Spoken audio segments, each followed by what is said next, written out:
የሎ ካርድ የቢጫ መታወቂያ ተጠቃሚ ለመሆን አስቀድሞ ኢትዮጵያዊ ዜግነት የነበረውና ያንን ኢትዮጵያዊ ዜግነት በተለያየ ምክንያት ቀይሮ የውጭ ሀገር ዜግነት ያገኘ መሆን አለበት። ከዛም ባሻገር በአንድ ወቅት እናትና አባቱ፣ አያቱ፣ ቅድመ አያቱ የኢትዮጵያ ዜግነት የነበራቸው ከሆነ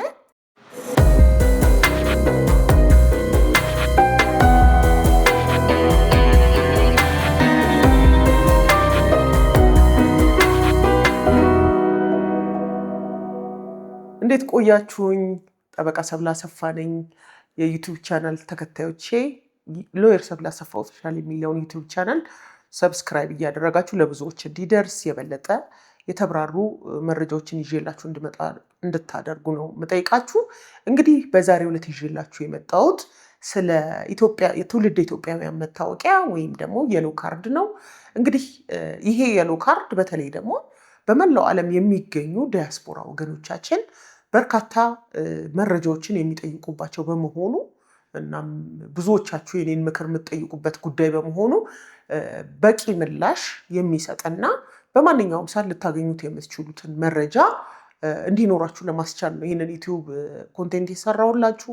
እንግዲህ የሎ ካርድ ምንድን ነው የሚለውን በምናይበት ሰዓት የሎ ካርድ ወይም የትውልደ ኢትዮጵያውያን መታወቂያ በልዩ ሁኔታ የኢትዮጵያ ዜግነቱን የቀየረ የውጭ ሀገር ሰው በትውልደ ኢትዮጵያዊነቱ መነሻ በሀገሩ የተለየ መብትና ጥቅም እንዲያገኝ እንዲሁም ደግሞ በሀገሩ የኢኮኖሚ፣ ማህበራዊ፣ የፖለቲካ እድገት ላይ የራሱ የሆነ ተሳትፎ ማድረግ እንዲችል ለማስቻል የተመቻቸ ነው ማለት ነው። ስለሆነም ይሄ ነገር በኢትዮጵያ ሕዝብ ተወካዮች ምክር ቤት በአዋጅ ቁጥር 270 በ1994 ጀምሮ ተግባራዊ የሆነ ነገር ነው። ስለሆነም የሎ ካርድ በዋናነት ዜግነታቸውን የቀየሩ ነገር ግን ከኢትዮጵያ ጋር ጠንካራ የሆነ ትስስር ያላቸውን በትውልድ ኢትዮጵያዊ የሆኑ ሰዎችን ተጠቃሚ ለማድረግ የተዘጋጀ ልዩ ሰነድ ነው ማለት ነው። ይሄ ሰነድ እንግዲህ ለማን ነው የሚሰጠው የሚለውን በምናይበት ሰዓት በዚህ አዋጅ ቁጥር 270 መሰረት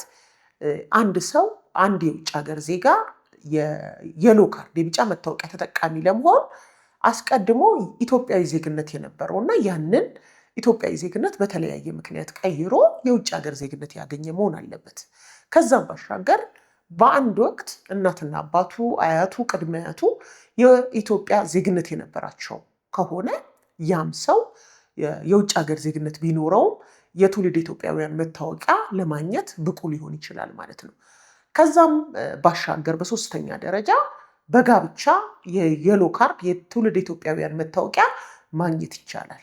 በጋብቻ እንዴት ነው የሚገኘው የሚለውን በምናይበት ሰዓት አንድ ሰው የውጭ ሀገር ዜጋ የሆነ ሰው ኤርትራውያንን ይጨምራል። በነገራችሁ ላይ በትውልድ ኢትዮጵያዊ የሆነና ይህንን የሎ ካርድ የያዘ ሰው አግብቶ ከተገኘና የጋብቻ ትስስር ካለ በዛ መነሻነት ትውልድ ኢትዮጵያዊ ባይሆን እንኳን ኤርትራዊም ሌላም የውጭ ሀገር ዜግነት ቢኖረው ያንን የሎ ካርድ ሊያገኝ እንደሚችል ተመልክቷል። በአራተኛ ደረጃ የትውልድ ኢትዮጵያውያን መታወቂያ ሊያገኝ የሚችለው በተለያዩ የዓለም ክፍሎች ካሉ የዲያስፖራ የውጭ ሀገር ዜግነት ያላቸው ትውልድ ኢትዮጵያውያን ወገኖቻችን የተወለዱ ልጆች ናቸው። በተለይ 18 ዓመት ያልሞላቸው ልጆች ማለት ነው። በዚህ መልኩ ይህንን መመዘኛ ያሟላ ሰው ለትውልድ ኢትዮጵያዊ መታወቂያ ብቁ ሊሆን እንደሚችል ተመልክቷል። እንግዲህ እነኚህን ከላይ የገለጽኳቸውን አራት ነገሮች ያሟላ ሰው ሁሉ ያንን መታወቂያ ሊያገኝ ይችላሉ የሚለውን በምናይበት ሰዓት በልዩ ሁኔታ ትውልድ ኢትዮጵያዊ መሆኑን ጋብቻውን ወይም ልጅ መሆኑን ቢያስረዳም ላያገኝ እንደሚችል ተመልክቷል። ለምሳሌ ትውልድ ኢትዮጵያዊ ሆኖ ይህንን መታወቂያ ላያገኝ የሚችለው ማን ነው የሚለውን በምናይበት ሰዓት ኢትዮጵያዊ ዜግነቱን ትቶ ኤርትራዊ የሆነ ሰው ከሆነ ይህንን መታወቂያ ላያገኝ ይችላል። ከዛም ባሻገር ከኢትዮጵያ ጋር ጦርነት ውስጥ ያለን ሀገር የሚደግፍ ሰው፣ የዛ ሀገር ዜግነት ያለ ሰው እንዲሁም ደግሞ በተለያዩ ከባባድ ወንጀሎች ጥፋተኛ የተባለ ሰው ይህንን መታወቂያ ላያገኝ እንደሚችል ተመልክቷል ማለት ነው። አንድ ሰው የትውልድ ኢትዮጵያዊ መታወቂያን ለማግኘት ማንን ነው መጠየቅ ያለበት የሚለውን ደግሞ በምናይበት ሰዓት የትውልድ ኢትዮጵያውያን መታወቂያን የመስጠት ስልጣን ለሁለት አካላት ነው በአዋጁ የተሰጠው። በውጭ ሀገራት ሆናችሁ የሎ ካርድ ማመልከት የምትፈልጉ ሰዎች አቤቱታችሁን የምታቀርቡት ለውጭ ጉዳይ ሚኒስቴር ነው። በሌላ መልኩ ደግሞ እዚህ ኢትዮጵያ ውስጥ ሆናችሁ የትውልደ ኢትዮጵያውያን መታወቂያ ማውጣት የምትፈልጉ ሰዎች የምትጠይቁት የኢሚግሬሽን እና የዜግነት አገልግሎት ሲአይኤስን ይሆናል ማለት ነው። እንግዲህ ከዚህ ተከትሎ የሚመጣው ጥያቄ አንድ ሰው የትውልደ ኢትዮጵያዊ መታወቂያ ለማግኘት ምን አይነት ማስረጃዎች ያስፈልጉታል የሚል ነው። ከዚህ ጋር በተገናኘ በአሁን ሰዓት የጸና ፓስፖርት ያስፈልጋቸዋል፣ አሁን ያላችሁን ዜግነት የሚያሳይ ከዛም ባሻገር ትውልደ ኢትዮጵያውያን ስለመሆናችሁ ከኢትዮጵያ ጋር ከሌላው የውጭ ሀገር ዜጋ በተሻለ ትስስር ያላችሁ መሆናችሁን በደም በዘር ኢትዮጵያዊ መሆናችሁን የሚያሳይ ቢቻል የእናት አባት የአያት የልደት ሰርተፍኬት ያስፈልጋል። የእናንተም የልደት ሰርተፍኬት ትልቅ ግብአት ይሆናል ማለት ነው። እዚህ ጋር በተገናኘ ማወቅ ያለባችሁ በምንም አይነት ሁኔታ የተሳሳተ መረጃ ማንነታችሁን ደብቃችሁ በምንም መልኩ የትውልድ ኢትዮጵያዊ መታወቂያ መውሰድ የለባችሁም። ያንን ነገር ከተደረሰበት መታወቂያው መሰረዙ ብቻ ሳይሆን የወንጀል ተጠያቂነት ሊያመጣ ይችላል ማለት ነው። እንግዲህ እነኚህን ማስረጃዎች ይዛችሁ መጠየቅ ትችላላችሁ ሲባል አንድ ሰው የሎ ካርድን በተመለከተ ምንድን ነው የሚያገኘው ጥቅም፣ ምንድን ነውስ ገደቡ የሚለው ቀጥሎ የሚመጣ ጥያቄ ነው። አንድ ሰው የትውልደ ኢትዮጵያውያን መታወቂያ ካለው ያ መታወቂያ ከሌለው የውጭ ሀገር ዜግነት ካለው ሰው በተሻለ ኢትዮጵያ ውስጥ የሚያገኛቸው መብትና ጥቅሞች ምንድን ናቸው የሚለውን ማየት ያስፈልጋል። የመጀመሪያው ጥቅም እንግዲህ በሰላም ያለ ቪዛ ወደ ሀገራችሁ ወደ ኢትዮጵያ ለመግባት ለመውጣት ያስችላችኋል።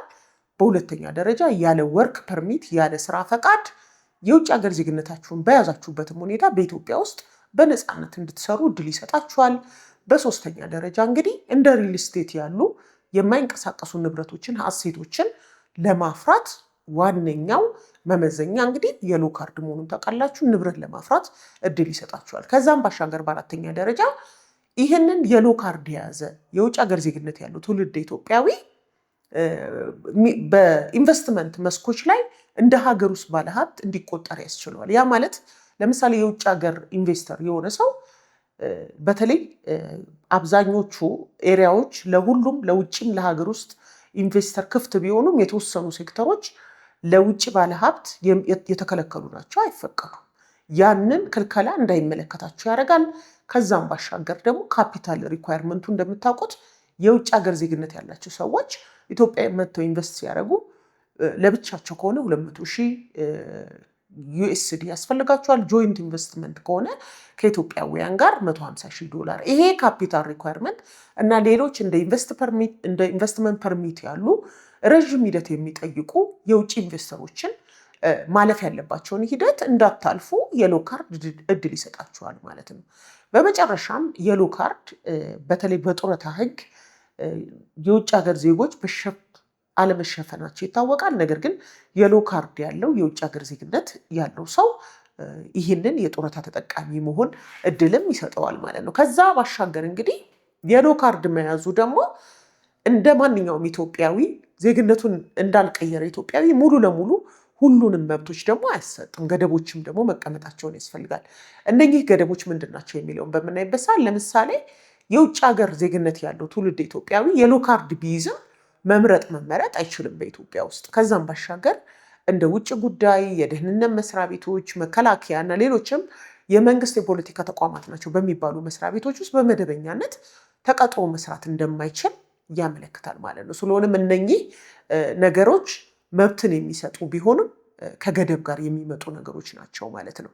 እንግዲህ አንድ የሎ ካርድ ያለው ሰው ለምን ያህል ጊዜ ነው ያንን የሎ ካርድ ሊጠቀም የሚችለው የሚለውን አስመልክቶ እስከ 5 ዓመት ድረስ እንደሚጸና በግልጽ ተመልክቷል። ከዛም ባሻገር የሎ ካርድ ያለው ሰው በተለይ ደግሞ የሎ ካርዱን ያላግባብ ነው ያገኘው ወይም የሎ ካርዱን ካገኘ በኋላ ከኢትዮጵያ ጋር ጦርነት ከገባ አካል ጋር ድጋፍ እየሰጠ ነው ወይም ደግሞ የዛ ሀገርን ዜግነት አግኝቷል ወይም ደግሞ ሌሎች ከባባድ ወንጀሎችን በሀገር ላይ ፈጽሟል ከተባለ ያ የሎ ካርድ ሊሰረዝ እንደሚችልም ተመልክቷል ማለት ነው። የሎ ካርድ የያዘ ሰው በማንኛውም ሰዓት ያንን የትውልድ ኢትዮጵያውያን መታወቂያ ለኢትዮጵያ መመለስ እንደሚችልም በዝርዝር ተመልክቷል። ስለሆነ ምንድነው የሎ ካርድን ለማውጣት በምትፈልጉበት ሰዓት እንዳልኳችሁ እዚህ ሀገር ከሆናችሁ ለኢሚግሬሽን እና ለዜግነት አገልግሎት ውጭ ሀገር ከሆናችሁ ለውጭ ጉዳይ ሚኒስቴር በትውልድ ኢትዮጵያዊ መሆናችሁን የሚያሳይ በተለይ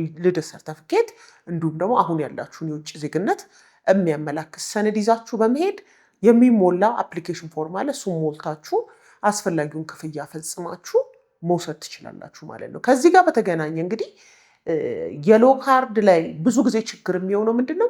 የሰነዶች አለመጣጣም ነው። በርካታ በትውልድ ኢትዮጵያውያን የሆኑ ወገኖቻችን ከዚህ ሀገር ለመውጣት በሚያደርጉት ጥረት ሶስቱንም ስማቸውን የቀየሩበት ሁኔታ አለ እና ብዙ ጊዜ ምንድነው የሚሆነው? በውጭ ሀገር ሌላ ማንነት ነው ያላቸው፣ በዚህ ሀገር ሌላ ማንነት። እነኚህ ሰዎች የሎ ካርድ ማግኘት ይችላሉ የሚለውን በምናይበት ሰዓት አዎ ማግኘት ይችላሉ። ምንድነው መደረግ ያለበት? በሰነዶቻቸው መካከል ያለውን አለመጣጣም አስቀድሞ የስም ለውጥ በማድረግ ማስተካከል ይቻላል። የስም ለውጥን በሚመለከት እንግዲህ ከዚህ ቀደም ብዬ በሰራውላችሁ የዩቲዩብ ቪዲዮ በዝርዝር አንድ ሰው በምን ሁኔታ በምን ሂደት ስሙን ሊለውጥ ይችላል የሚለውን አመላክቻለሁ።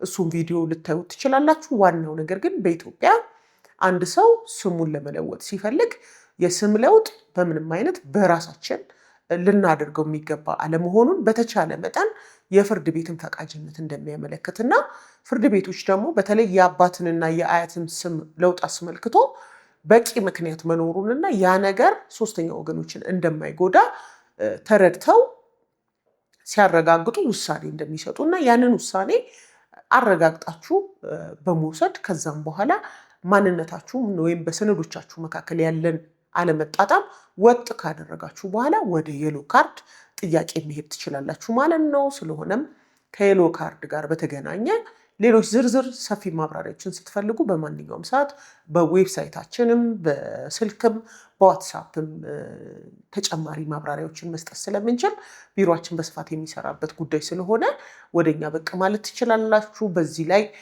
በደንብ ያላብራራሁት ነገር ካለ በኮሜንት ሴክሽን ጥያቄዎችን ልትልኩልኝ ትችላላችሁ። በጣም አመሰግናለሁኝ። ሎየር ሰብለ አሰፋ ኦፊሻል የሚለውን ዩቲዩብ ቻናል ፕሊዝ ሰብስክራይብ እያደረጋችሁ አብራችሁን ዝለቁ ነው የምለው። በጣም ነው አመሰግናለሁ።